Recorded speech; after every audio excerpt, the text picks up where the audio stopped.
My name's Chris Ashton. I'm the pastor of Penshurst Presbyterian Church. I'm a writer for Spectator Australia magazine, and I've got a particular academic interest in American church history, history of religious freedom, and how that intersects with educational freedom. And it's great to be with you and be chairing this panel this afternoon. I've been to every Friedman conference, and this is by far the best in terms of organisation and the calibre of speakers. Speaking of whom, today we've got the Director of Policy for the Institute of Public Affairs, Simon Brehneh. Simon's a researcher and commentator at the IPA. He's a regular guest on ABC News Breakfast, and his work has appeared in media outlets around the country. Particular areas of expertise and interest are legal rights, rule of law, freedom of speech, and of course its kindred freedom, freedom of religion. Mohammed Rumman. Mohammed is an Australian Muslim libertarian. He's the treasurer of the Students' Association at UTS, where he's studying software engineering and finance. And Dan Connor, who's in the middle there. Dan's an Anglican minister in the Diocese of Newcastle, and he's the senior chaplain for the New South Wales Police. It goes without saying, although it is particularly important to say, especially in regard to government employees, Dan, I think this is you, that the views expressed are those of the individual speakers and not their employers. Each of our panellists will introduce their topic, speak for about 10 minutes or so. I'll wrap up and we'll finish our time with some questions from the floor and hopefully some answers from the panel as well. Would you give the panel a round of applause, and I'll ask Simon if he'll kick us off. It's been wonderful to see the conference grow over the last few years, and I'm delighted that I can be a part of the best one yet, so thank you. Religious freedom is one of the core freedoms. I think alongside freedom of speech and freedom of conscience, which are very closely related to freedom of religion, it's one of the most important human rights, or civil liberties, however you might like to describe them. But freedom of religion is one of those core rights because it goes to who we are as individuals, and it goes to, as I've said, those core rights of freedom of conscience and freedom of thought and freedom of speech. Unfortunately, I think it's very fair to say that over the last 20 years, at least freedom of religion has been under considerable attack, particularly in Western countries. And there are a number of issues I just wanted to touch on in the context of Australia and the attacks that we've seen over the last few years. One of the most recent attacks on religious liberty happened in Tasmania, and there was a case of Archbishop Julian Porteous, who was taken to the Human Rights and Equal Opportunity Commission in Tasmania for offending a member of the LGBTI community in Tasmania. The way that he offended this, Martine Delaney is the name of this complainant, was that he was one of the bishops that had put together, along with bishops from right around the country, a booklet on marriage, on traditional marriage. The Catholic Church's position, it's probably no secret and comes as no surprise to anyone in this room, is not in favour of gay marriage. In my view, it very clearly is their right to talk about those ideas and proselytise to members of the church really in any way that they like. But certainly if you read the booklet, you read some of the language that Martine Delaney used, that she was deeply offended and that the language that was used was deeply offensive to her and other members of the LGBTI community, that you would think that there was some pretty horrifying language that was used in the booklet. You'd think that there were some unfair attacks that were used on the gay community, and maybe the church had gone out of its way to offend people. But reading the language of this booklet, it is one of the most moderate, reasonable, carefully worded things that you'd ever find coming from any religious organisation. There's obviously a lot of emotion associated with this debate, and sometimes there are some things that are said that you might reasonably characterise as being quite offensive. There is nothing in this booklet that would suggest that any reasonable person would be offended. So really what this goes to, and the heart of this problem, is that merely the expression of a point of view which is different to the complainants was what Martine Delaney found offensive. It wasn't the way that language was used, it wasn't the particular arguments that were used, it was the fact that someone had a view that was different from hers.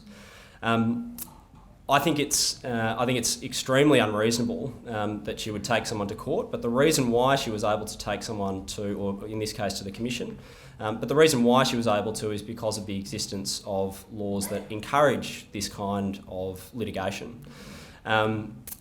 Happily, Martine Delaney has dropped that case, and she's dropped that case because they weren't able to conciliate within the Commission, and it would have gone on to the court, and she didn't want to go through that process.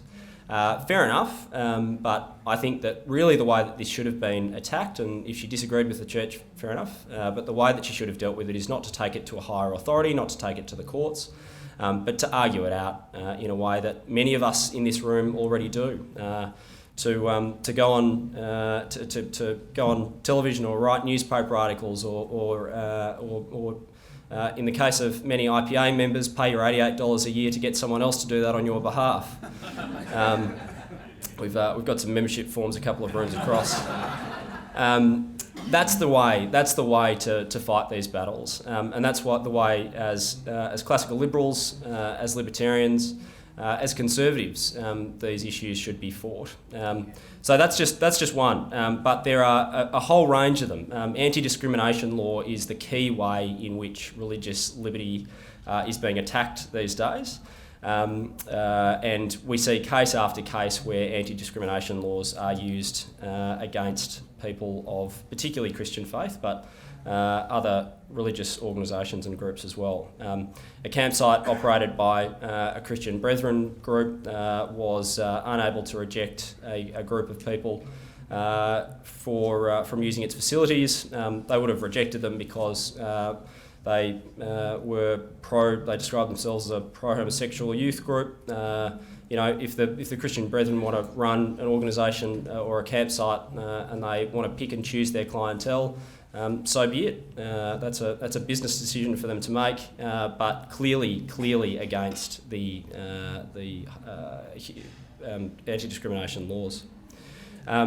Victoria has recently banned protests around abortion clinics, and this is an area of law which we're seeing spread from one jurisdiction to another in Australia.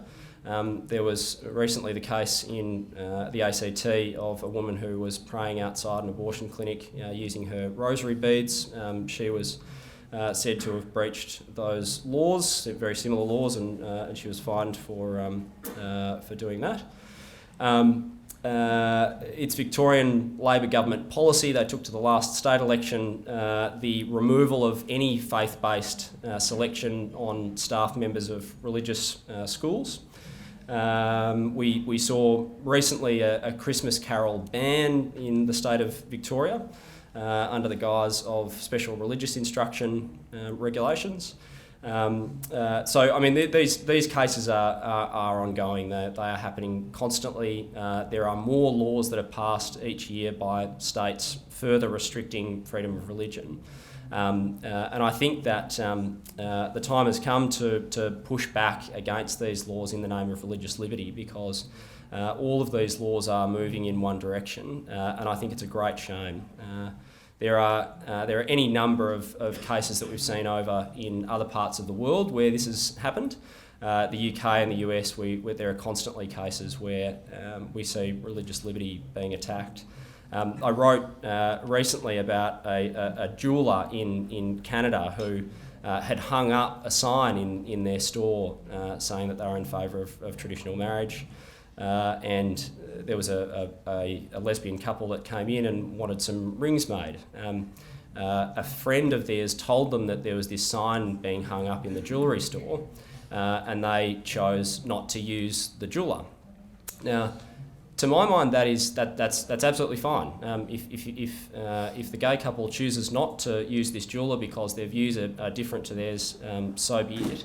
But just as a customer has the opportunity not to use a particular jeweller or a baker because their views don't align with their own, so too should the jeweller or the baker be able to make exactly the same decision about their own customers and their own clientele.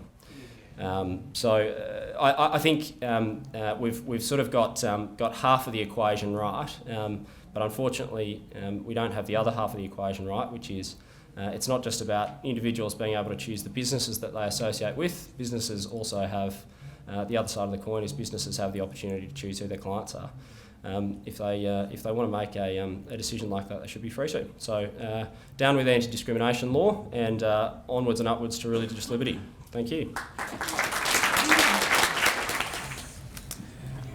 I want to start today by stating the obvious. I'm not a scholar of Islam or a community leader, nor am I here to have a theological debate necessarily about Islam, but rather just discuss an Australian Muslim libertarian's perspective on freedom of speech.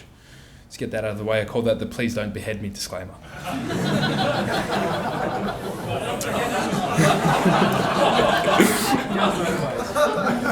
The biggest myth that needs debunking is that the Muslim community in Australia are one homogenous group. Regardless of how much talk of unity community leaders espouse, they are divided on racial lines, sectarian lines, political lines, and even ideological lines.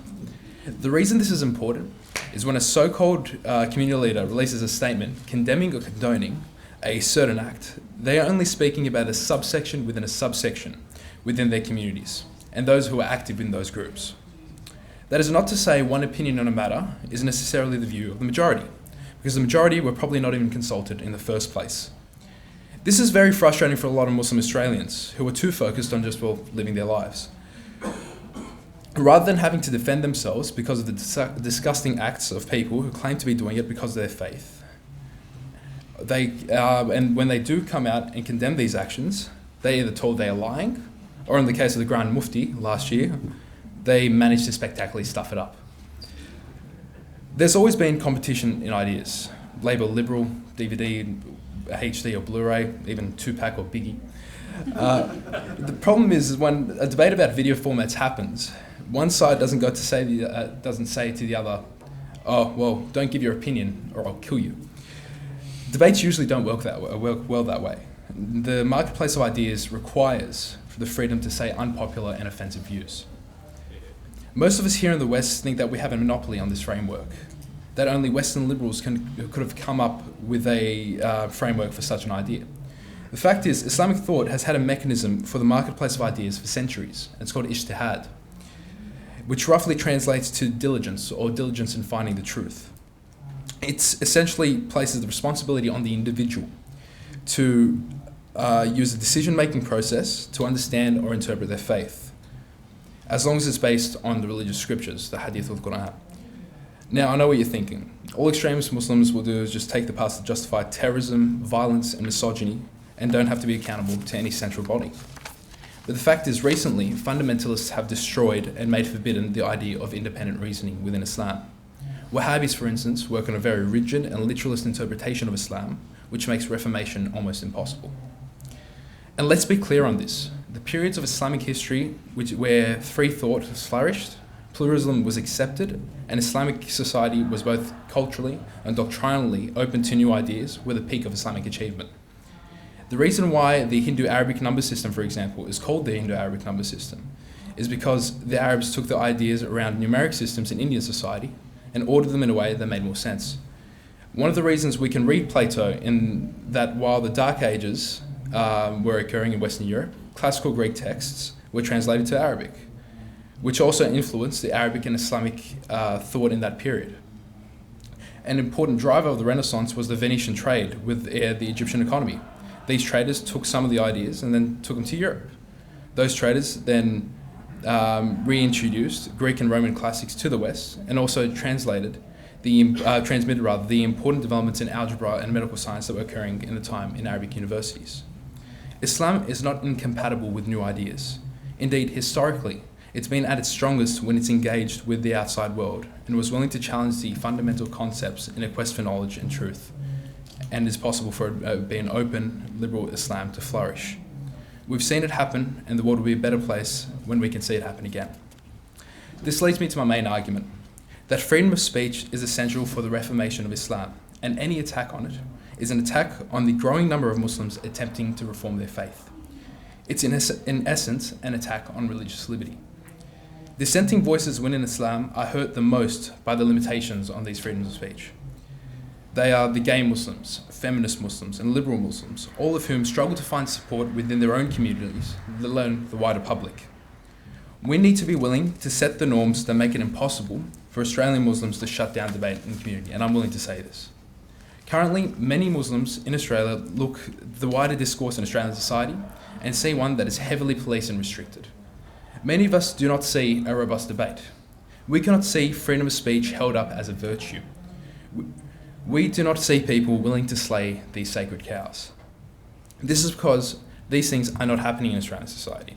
The free speech debate is being won by the wowsers that give Muslims an excuse to just shut down the debate in their communities. We are not in a society that is willing to have uncomfortable arguments, and many Muslims have taken the attitude towards their own faith and their own culture. This makes it much more harder for dissenting voices to gain traction in internal debates.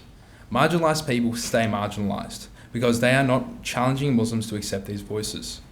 And where people do challenge these norms, it sounds hollow because the rest of the community isn't willing to be held to a same standard. The only way to empower these groups isn't to shun them and limit what they can say because some might find them offensive, but to stand up for the fundamental principles of freedom of speech that need to be protected. An important step in the right direction would have been the repeal of 18C, which is the most visible symbol of our reluctance to debate. We need to go further and accept that debate should be made to make people feel uncomfortable, and that sacred cows need to be debated and sometimes even slain. A truly liberal commitment to free speech isn't just legislative. We need to be able to be willing to provoke and challenge what people think the world should look like.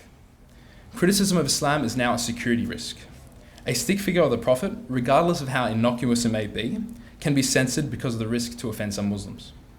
This mentality impairs the development of the Islamic thought in the modern world. It risks to stagnate the modernisation of Islam in Western liberal democracies. Yet in a Muslim majority country like Egypt, there are entire satellite channels dedicated to criticising Islam, though from a Christian perspective. Once we shut down these channels of debate, we have given exactly what fundamentalists want: an imposition of a strict and narrow interpretation of religion, and by doing so, justify their worldview. Imagery of the Prophet is also another view that we in the West have interpreted to be as black and white. Though a majority of Muslims believe that depicting the Prophet Mohammed is offensive, Shiite Muslims have always been more tolerant about the rules surrounding this. There are visual depictions of the Prophet in Persian illustrations, completely unveiled with the face fully shown. Yet we pander to the most extreme viewpoints as if and until they become mainstream. But that's not to say that we should freely harass Muslims on the street for wearing a hijab or growing the beard. The danger of a backlash against Muslims is real and needs to be dealt with. The muzzling of discussion about Islam has festered an ignorant hatred among some members of the community. The fact that free and open debates aren't being had has allowed ethnically based nationalism to fester in these sectors of society. And even worse is the fact that ISIS and other extremist groups capitalise on the marginalised and alienated. Radicalisation is a complex process. It's a mixture of factors that may lead to some individuals moving towards an ideologically motivated violence. But if we don't tackle these issues by changing the values that are the very basis of our democracies, we don't pander to the most extreme views within Islam, like changing the equal rights of women, the freedom of speech or freedom of religion as a means for social harmony. The political dangers this would have in our societies are too great to imagine. Instead, we should focus on the real issues that affect a lot of Australians, not just Muslims. Unemployment, poverty, domestic violence, mental health. These are all factors that contribute to radicalisation. For Islam to reform, we cannot change our basic freedoms. We cannot allow any group of militants or terrorists to affect our way of life. Doing so would do the wrong for the growing number of Muslims across the world trying to reform their faith. Thank you very much. Well, good afternoon, everyone. I don't want to say religious folk are backwards, but I do note none of us provided a PowerPoint presentation, so I don't know what that says. And just one trigger warning, I do refer to God with the male pronoun, so I just want to share that first. But thanks for the opportunity to be able to share with you today. Now, we're all here because of our interest in, or indeed our love for, liberty and libertarian thought. But why are you a libertarian? What is it about libertarian thought or classical liberalism that's captured your imagination, that holds you close? What is it? Well, for me, it's simply this. I'm a libertarian because I'm a Christian. When one considers the evidence, it's clear that Christians and libertarians really should be allies. We are natural bedfellows, I'll put it that way. For Western libertarian thought finds its very inspiration, its genesis, see what I did there, in the Jewish and Christian scriptures. Classical liberalism arose at a time when Christian belief and thought was still very vibrant and informed the worldview of a Western society. And when you turn to the pages of the Jewish and Christian scriptures, it's very clear why that document became the wellspring from which Western libertarian thought first flowed. And I'm just going to prove that point because I see my mission in society is bringing libertarians and Christians together. So I'm going to prove my point by giving a very brief summary of the Bible's socio-political worldview. And as Maria taught us, I'm going to start at the very beginning, a very good place to start. Now, as we turn to the first couple of pages of the Bible, we find that humans are uniquely made in the image of God, and therefore they have inherent rights, they have dignity, and they have worth, all humans.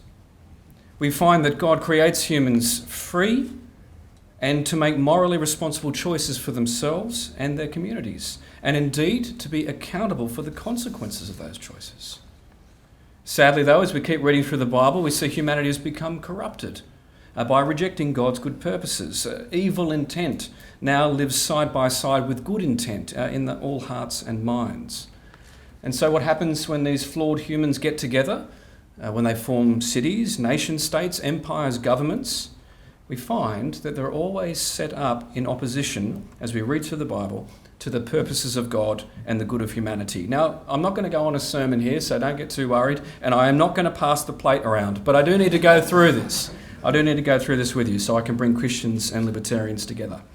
Now, in fact, the very first biblical story about the nation state, the Tower of Babel, sets the pattern for us for the whole of human history. Humanity seeking to use the state and a good old socialist public works project to usurp the rightful place of God. Yet, on the pages of the Bible, again and again, time and time again, we find that God always sides with the oppressed. Always. Always sides with those being oppressed by the state. Never sides with the state at all. His ancient people, Israel, were having to be delivered by him time and time again from a number of nation states. And when God commences to set up a community of blessing, to set up ancient Israel, we find the legal code that he hands down to them contains commandments such as these. You shall not murder. You shall not steal. You shall not covet. Revealing to us a little bit about the heart of God in the Christian worldview. God respects life. God respects private property, and he wants his people to do the same. The legal code, as it's fleshed out in the scriptures, also makes it clear that God wants his people to have an honest system of weights and measures, a standardised currency. He wants clear boundary markers for people's properties. He has a great concern for a just and simple economic system devoid of manipulation or false units of trade. He also has a very low view of human political leadership, probably because he's met a few humans. When God's ancient people, Israel, beg him, we want a king, like those other nations around us. They've got kings, that's cool. We want to be respected in their eyes. God warns them. He said, do you know what a king's going to be like? Could you turn to 1 Samuel chapter 8? Oh, no, sorry. No, we're not at church.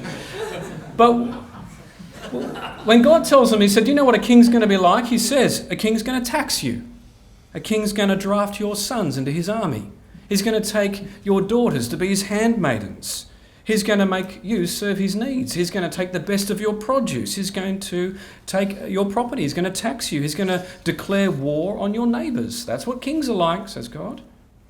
Indeed, the scriptures never see human government as the answer to humanity's problems. They just make it worse. Even the best of Israel's kings do really bad stuff. Even the wisest man in the known ancient world, a bloke called King Solomon, can't govern justly. He ends up presiding over the destruction of the ancient kingdom of Israel.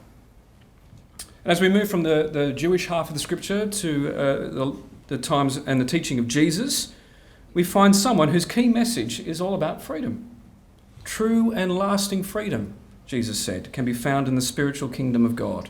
But if we chuck out the spiritual reading of Jesus' life and just take a non-theological political reading, we find a man who's set in opposition to unjust power structures, both religious and political. His birth, his early years are fraught with danger. The local governor, Herod, sees him as a threat and tries to eliminate him. A genocide on all the baby boys in the local area. As we come to Jesus' teaching during his public ministry, we find him preaching a strong theology of separation of religion and state. Jesus says there are things and there are areas of your life that the state should have no say in or control of. Now that's a guy a libertarian can like, isn't it? Jesus teaches an ethic of non-aggressive persuasion. Turn the other cheek. Bless and do not curse. Pray for your persecutors. And we know how it ends up for him, don't we? It is, of course, the state that ultimately executes Jesus via an excruciating, and it's where we get the word excruciating from, of the cross. Excruciating and humiliating form of execution, normally reserved for those who dissent from the rule of the empire. The early church leaders taking up the leadership after Jesus' ascension followed the example of many faithful believers in the Old Testament times, and they taught us that unjust human laws will sometimes need to be disobeyed if they impede obedience to God. And the Bible closes with the book of Revelation. Read it if you get a chance; it'll blow your mind. You don't even need acid to get the trip. A vivid picture. You find a vivid picture there of God renewing creation in preparation for eternity. And one of the final tasks that God performs, one of the final tasks, is ridding the earth of the building blocks of the nation state. Interesting, isn't it? And so with that very brief overview, I hope you can see, if you haven't thought much about the Christian influence on the libertarian thought, you can see why Western libertarian thought sprung so easily from the biblical worldview. You're making links in your mind, I'm sure. You're thinking about Lord Acton's dictum. Don't say that after a couple of drinks. You are rightly sceptical of concentrated power.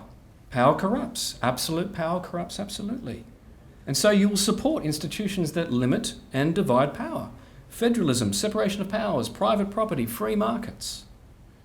The libertarian worldview is correct to uphold the rights and dignity of individuals, just as Scripture does. They are sacrosanct. You had rights before the creation or formation of any government. They are yours because you are human, not because someone grants them to you. They are natural rights, as John Locke wrote. A government is not free to do as it pleases. The law of nature stands as an eternal rule to all men, legislators as well as others. The libertarian worldview rightly recognises that the economic market is, well, in its purest form, simply a complex matrix of human relationships. It is not a machine. It is not a thing. It's us. It's us. The economy is people. And capitalism is what happens when you leave us alone. And in keeping with the teaching of Jesus, I'm sure, with your libertarian worldview, you rightly recognise that a principle of non-aggression is a noble and righteous pursuit. Classical liberals regarded war as the greatest scourge that state power could visit upon any society. It's mass murder. It disrupts and destroys families, businesses and civil society. In contrast to aggression, libertarians envisage a society that is governed by the golden rule that Jesus himself taught. Do to others what you would have them do to you. And so, as Adam Smith summarised, little else is needed to create a happy and prosperous society than peace, easy taxes, and a tolerable administration of justice. So you can see why I say that libertarians and Christians should be natural allies. That we are often not, I think, is due to a lack of education on both sides. So a forum such as this one is a wonderful opportunity for me to put forward the case for a greater partnership between Christians and libertarians, and I thank you for the opportunity. Thank you. Well, thank you to all our panellists, and we look forward to hearing from them in just a few moments' time. I want to wrap up, though, and I just want to mention one example of an abuse of religious liberty, one where sadly I think the churches and other religious organisations have been complicit. And that issue is the issue of federally funded school chaplains, federally funded public school chaplains particularly. I hesitate to use the term chaplains, actually. because they bear no resemblance to the chaplains commonly found in military or police forces, hospitals, jails. Traditionally, the chaplain is an ordained clergyman, like our friend Dan, with a recognised theological degree. Is yours recognised, Dan? I think it is. It's the same one as mine, so I'm going to go with yes. Not to mention many years in the trenches of parish ministry. These people were always known for their down-to-earth wisdom, their ability to interact with all comers, and in many cases their bravery. They were VC winners in the corps of chaplains. The religious convictions were never unclear or in doubt, but there was always a practical understanding of the secular ministry context. In contrast, the federally funded public school chaplains, or chappies as they like to be known, are often recent high school graduates. They're armed with a certificate in a vague discipline like youth work or pastoral care. Evangelising, or the more sinister sounding proselytising, strictly forbidden. While military chaplains are frequently treated as the part of the commander's core leadership team, chappies are frequently treated as underpaid, underqualified, teachers' aides or low-level clerical assistants. Their chapel is the photocopy room. So there's a confusion in terms, and this is where the problems start. The first problem being the issue of religious freedom. Amazingly, many Christians, and I'm so thankful to Dan for wanting to build these bridges between Christianity and libertarianism, but many Christians don't see the red flags that government funding should raise. To be fair, this is a risk in growing up chaplaincy as well, but proper chaplains have been doing this for a long time. They started back in the day when churches and other religious groups were more strident, perhaps more confident in the importance of their own doctrinal distinctives, and when they were less tempted by Caesar's money. For the chaplaincy program, the opposite is actually true. It started not with a desire from the churches, it started with John Howard's federal money. Inciting churches, inciting religious groups to rent-seeking and to the scramble for funding as the program was driven into local schools by the government. From the start, it's been a political tool of the government, with the chappies and the churches playing the role of useful idiots. Obvious questions around government influence, control of the message, and what are the quid pro quos? They simply didn't get asked. The government wants to pay us and give us access to a captive audience? What could possibly go wrong? Christians are finally beginning to wake up, in part through the efforts of things like the Friedman Conference and the Australian Taxpayers Alliance, the IPA, and in part because of the Section 18C that Mohammed spoke about, and in part because of court cases that Simon referred to. They're starting to wake up to the existential threats to religious freedom, and yet they still appear blind to the clear risk that government funding poses. But you simply can't have both. The chaplaincy program puts religious freedom at risk. The second problem is one of doctrine rather than public policy.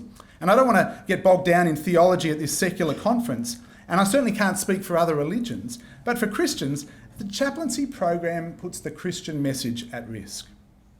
The agnostic satirist H.L. Mencken once wrote that religion, if it's to retain any genuine significance, can never be reduced to a series of sweet platitudes, possibly to anyone not actually in jail for felony. It is, he said, on the contrary, a corpus of profound and powerful convictions. And yet our supposedly religious chappies are allowed to dispense, in the words of the federal guidelines, only general spiritual and personal advice. Or as Mencken would say, sweet platitudes. These may be nice, but they are rarely helpful, and certainly they don't constitute Christian ministry. Some states' education departments do allow chappies to engage in religious discussions, but only when the students initiate the conversations. But, not to worry, as one primary school chaplain told me, I have a whole bunch of creative ways to get the kids to ask me about Christianity. I wasn't even game to ask. But it seems to sum up the whole problem of seeing the chaplaincy program as Christian ministry. Either no actual ministry was taking place, or it's been conducted by way of state-sanctioned deception. The specifics of Christianity and the content of the gospel are replaced by sweet platitudes, general spiritual advice, and a collection of cliched one-liners that can be shoehorned in by a creative certificate foreholder. And so we come to the issue that's perhaps even more important than religious freedom: the safety of children. Are the chappies needed at all? If they weren't religious appointments, would we think it was a good thing to have unqualified 19-year-olds, and not all of them are 19 obviously, but some of them are, many of them are, roaming the playgrounds, befriending the students and dispensing personal advice based on nothing in particular? I certainly wouldn't want a chaplain from another faith having access to my children. And in fact, I don't even want the purportedly Christian ones hanging about the school either. As many of you will know, the federally funded chaplaincy program is to be stopped after fiscal year 17-18, and so it should be.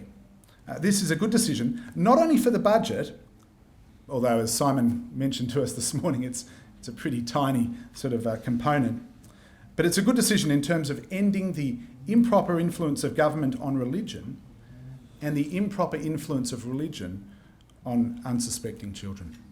Thank you. I'm now going to open up the floor. Thank you.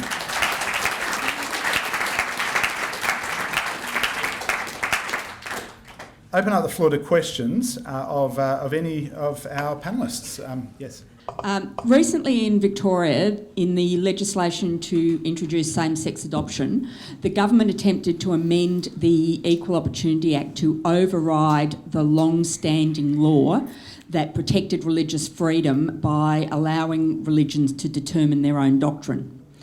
While the Catholic Church objected because it directly affected them, it didn't support religious freedom in its arguments, nor did it object to the Equal Opportunity Act being neutered. Instead, it mildly objected to the specifics around their adoption service. No other churches objected to this key attack on religious freedom. In fact, they said it was okay because their adoption services included same-sex couples. So my question is why, if churches care about religious freedom, do we not get persistent, loud and repeated defences of freedom of thought, which is religious freedom, as a bedrock human right, as well as objecting to the specific government interventions that churches don't like? Absolutely, and I'm going to use the chairman's prerogative and throw this to Dan. And anyone else who'd like to jump in as well. I think churches don't care about religious freedom. They do, but they don't understand it and they don't defend it. And part of what I see, forums such as this to do is to raise awareness, particularly for Christians, about this freedom. Churches are beholden as well through all their aid arms to taxpayers' money. And so they find it very hard to say no to a government that gives so much. So they are in the pocket in that sense through a lot of their aid arms. So I think Christians take freedom for... they don't understand it, they don't defend it. This is from my own experience, and a day will come when they'll rue that, I think, if we don't call them to wake up. The church has spent more time fighting either social justice or moral police, depending on what side you're from, issues, rather than actually something that all religions can fight together on, is religious freedom. I just wanted to add to that I think a part of the problem is that churches have seen the state as being their friend, and the state is not your friend, it's your enemy, and even if the state has done things that you think are in your best interests over a long period of time, it doesn't necessarily mean that those things are going to be there forever. And it also doesn't mean that if you've been able to use the state to enforce your values, that someone else can't come along and use the state to enforce their values, which might cut pretty deeply across your own. And one of the really great examples, I think, of this is the gay marriage debate. Now, for a long time, churches, I think, have been happy with the fact that in Australia we've got an act that talks about the definition of marriage. And I think that we've realised, a lot of Christians in particular and conservatives who've realised far too late that really what they should be fighting for is the abolition of any state definition of marriage, so that they can determine what that means according to their own religious principles. I think this is a really, really significant problem, and I think it is going to be a problem that churches face now over the next 10 or 20 years, because this is a debate that, I mean, if a lot of people haven't recognised it, churches are losing now. And I have no doubt that we'll come to a point where anti-discrimination law, which I was talking about, will be used against churches to enforce a new state definition of marriage, which up until now they've been happy with, and I can tell you won't be happy with it in 10 years' time. And I think that's very, very sad. So I think a part of the problem is adapting to the realisation that the state is not your friend. Thank you. I also want to ask the panel about the proposal to change the Marriage Act and the likely impact on the rights of children, the rights of parents, free speech and so on. Before I do, I just want to thank Dan for what you mentioned about Christians being the ultimate libertarians. I sit next to the ultimate libertarian in the Senate. And quite frankly, I have lost count of the number of times that people have said what you and David do and what they said to David, Bob, what you and Bob do. We're kind of like the yin and yang and kind of the complementarity of Christian and libertarian. And I said to David many times, the ultimate belief of Christians is that one day you'll stand before your Creator, give an account of yourself for your actions. So therefore, if and you won't be able to blame your mother and father and all this, you're going to be responsible. And in that case, if you're ultimately responsible, then you should have the ultimate liberty to be able to decide for your own life what you do. But back to this proposal. Could you comment, please, on either the impacts on the rights of children, impacts on the rights of parents, impacts on free speech, impacts on religious liberty for changing the Marriage Act? And I don't believe there'll be a plebiscite regardless of who wins the election. So, look, as I've said, my position is that I think it's inevitable that a change will happen. I think that there will be a change to the Marriage Act. There will be a redefinition, and it will include same-sex couples. The way that I look at this is I'm not in favour of a change, and the reason I'm not in favour of the change is because of the consequences that I've talked about for religious freedom and Christian churches in particular. Because I think that in 10 years' time, there's no doubt that there will be a case along the lines of, I've been a member of the Catholic Church, I was raised through the Catholic Church, I went to a Catholic school, me and my gay partner would like to get married in the church of my choice. The Catholic Church will say, well, no, that doesn't fit with our doctrine.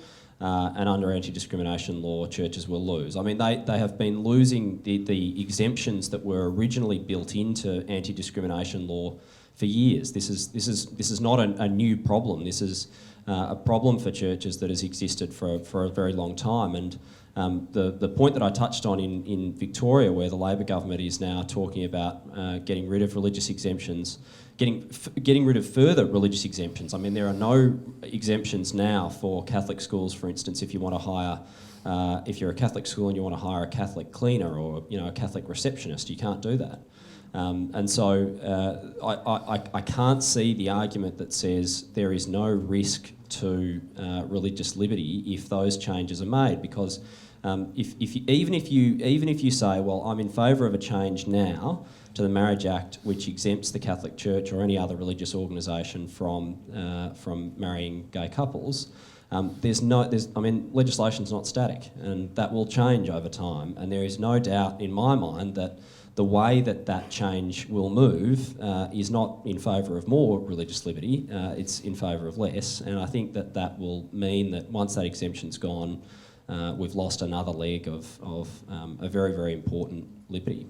So for that reason, my position is to be against a change. I don't think we should change it because Most of the laws that we've reformed over many years, which I completely agree with, have brought de facto couples, whether you're a same-sex couple or a heterosexual couple, into line. And so really the only other step is to say, well, I want to choose the church. But if the church says no, that doesn't fit within our belief system, then so be it. So I think there's a very, very significant risk, and I don't think it's a risk to religious liberty that we should be taking. Yeah, my power to be able to marry people is not given to me by the Anglican Church of Australia. It's actually granted to me by the Commonwealth. And so if the Commonwealth can define what marriage is, and the Commonwealth grants me the power to be able to marry people, I can see down the line, as you say, the Commonwealth saying to me, well, we give you the power, we define it, you must do it, otherwise you're discriminating. So I'd actually, and it's often a strange thing for a Christian to say to other Christians, but I say it as a Libertarian, I'd like the state to get out of marriage altogether, to be honest. But,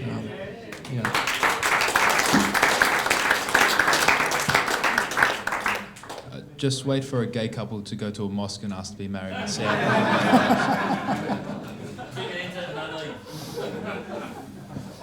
Hi.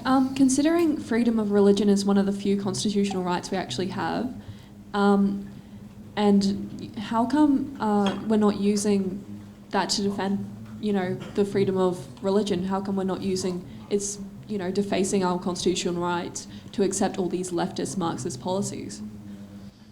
Because we don't have freedom of religion in the Constitution. It's an extremely limited right, and essentially it's a freedom from, it's a right to be free from a religious test for holding a Commonwealth office. So no, there's no test in place for positions like that, but it's also a very limited application, and the High Court would never apply it more generally, particularly because they would say, well, it's the purview of the Parliament and we're not going to overturn a law based on Section 117.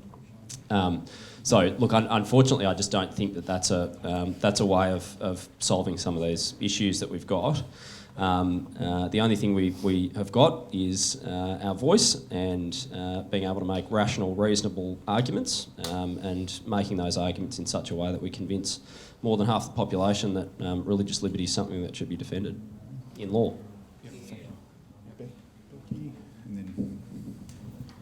I just have a question about religious liberty and schooling. There's been some talks, at least in Victoria, that they're going to roll out programs such as Safe Schools as a mandatory thing in all schools. How do you perceive things like that to affect the rights of religious schools to teach their own faith and morals? And do you see that as an attack on the religious freedom of parents? Well, I do see it as an attack on the religious freedom of parents, and often parents should have the right to choose the education, the style, and the angle from which it comes for their children. And I think for the state to impose on that, I think is terrible. Just while the microphone's coming around, it's just a matter of it's another issue that we've got with curriculum. The curriculum choices shouldn't be made by the state. They shouldn't be made by education bureaucrats, particularly not in Canberra. They should be made by parents and principals and teachers and students making those choices as local communities. I had a question about, in the US, they have an act called the Religious Freedom Restoration Act. I don't know if anyone on the panel's heard of that. Just want to know if you could comment on your views about whether it's worthwhile trying to introduce an act like that in Australia. Remind me what the RFRA refers to. Is this the 10th Amendment argument? No, it's an act that's introduced by some parliaments, and it involves when a government act substantially burden freedom of expression or freedom of religion. It's permitted if it's for a compelling state interest, and also if the government's adopted the least restrictive means to implement their measure. So it's a way of trying to protect religious liberty. You have reminded me, and this has been an issue in a number of US states. It made some inroads. I actually thought that some of the changes that were being made were pretty good. I mean, the issue is you've got to get rid of the underlying law. So, you know, for us in Australia, it's anti-discrimination law. Putting in place, I mean, the equivalent here would be putting in place more exemptions. And I don't think that you solve this problem by putting in place exemptions or trying to eat away at the existing law.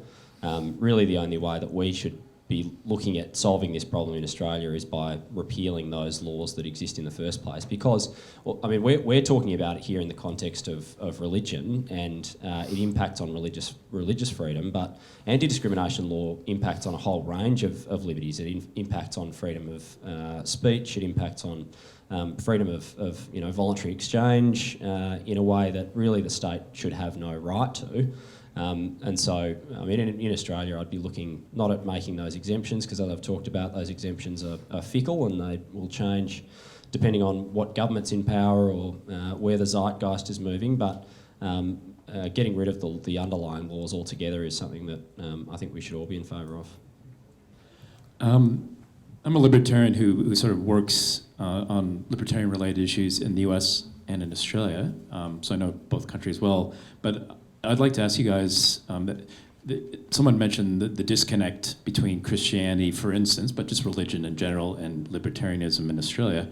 There isn't that disconnect so much in the US. Why do you think that's the difference between here and there? Well, I think, well, first of all, Australia's probably more secular country. Like to say the obvious, Australia's more of a secular country anyway. And I think the underlying fact is, for some, when I first, actually I remember 3 years ago when I first came to Friedman conference, there was a joke about the association between some members of the religious right within the Liberal Party and libertarians, and that libertarians were obviously more secular, and that mix was a bit of a convolution, right? But with libertarians in Australia,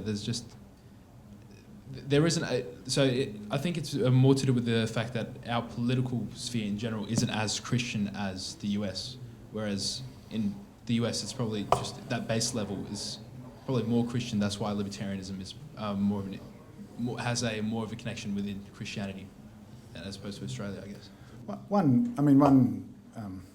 One basic reason, I suppose, is the existence of the First Amendment. Sorry, I've got guns on my mind. The existence of the First Amendment and its religious protections, and the reason, of course, that exists is because of the way the states were founded in America, and instead of having, I mean, it's important to say that all the founding states of the United States did have strong religious convictions, but they weren't all the same. You had some Congregationalists, you had the Anglicans, you had the Presbyterians, and the Quakers, and Texas. So there's five. So there's five, and so that religious pluralism, Christian pluralism, to be sure, but religious pluralism, meant that there was a reason that the religious liberty protections had to be written in, and they were written in the first of the Bill of the First Amendment to the Bill of Rights. So, I think that's a starting point. I think there's a whole lot to do with American culture and a whole lot to do with American religion as well. But I do think you have to take it right back to that point. Indeed. Bible and if only. And I encourage agree. both. I do agree. If you look at the way the two nations are founded, you can see where the differences lie. And so Australia, as a penal colony originally, so the relationship that we have with the state is their job is to give us everything, and our job is to hate them. That's basically how it works, and it's just and it's true, and it's stayed as a constant. Yeah. Because I'm on a philosophical tangent now, it's like we have laws. I will get to the question, but you need context with question as well sometimes. So you're saying we shouldn't be able to make laws about discrimination, but it's like, are we able to make laws and justify making laws, whether human or theological, or are we not? And at the end of the day, that's really the question we need to be asking ourselves. And if we don't believe that there's an authority to be had, it's like, well, where does that authority come from? It comes from practice. So my question, and I suppose, is how would each of you go about, in the instance of the IPA, believe the state isn't able to justify making laws? Like, if we want to get rid of the Marriage Act, then how can we justify any state at all, really? And then it just comes down to a question of belief. And if we have no laws at all, then the beliefs are going to conflict, and there'll be those conflicts there. So do we need laws? I'll ask one of the political philosophers at the table to answer that. Good question. Good question. I can yell it out. Dan, we share a religion and a denomination. Some years ago I did some research for the Australian Christian Lobby on the political beliefs of Christians. Baptists and Presbyterians and the sort of general evangelical wing tended to be a bit more libertarian. Our denomination was a bit 50-50. The Methodists and the Catholics leaned to the left. What was really interesting was that the more frequently you went to church, the more likely you were to be left-wing. And I realised when looking at occupation, if you went daily, you were probably a clergyman of some sort. So my question to you is, why, if it is so obvious from the scriptures that Christians are libertarians, have you been so unsuccessful in converting your fellow co-religionists to being libertarians, and why don't they recognise it in the scriptures? Let me tell you why. And there's money in this if someone wants to do it, okay? Where Christians come up with different theologies of different views. So systematic theology is looking at all the passages in the Bible that speak about one topic and trying to see if the Bible has a collective view on a particular issue. So for marriage, or for work, or family, there'll be a particular Christian theological view on those things, with some differences amongst the denominations. When it comes to government, Christians don't do that. They just talk about what political system fits best with Christianity. And it all depends on their view of who Jesus is. Is he a socialist? Is he a conservative warrior? What no one has done yet, and as I said, there's money in this for someone who wants to do it, is write a systematic theology of the state. There is no modern text yet for Christians to go to about what does the Bible say about the state. So write that book, my dear brother, and I'll endorse it on the back cover, and let's start the revolution.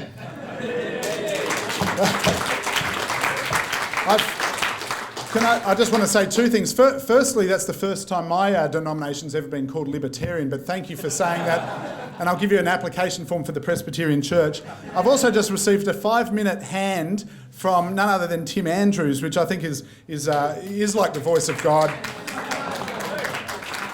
So I think that means we've got time for one more question, perhaps. The gentleman at the back and then the lady standing at the back. What aspects of your religion would you draw on to try and sell libertarianism to your co-religionists? Sorry if that's a handful. No. This is actually something I wanted to touch on. So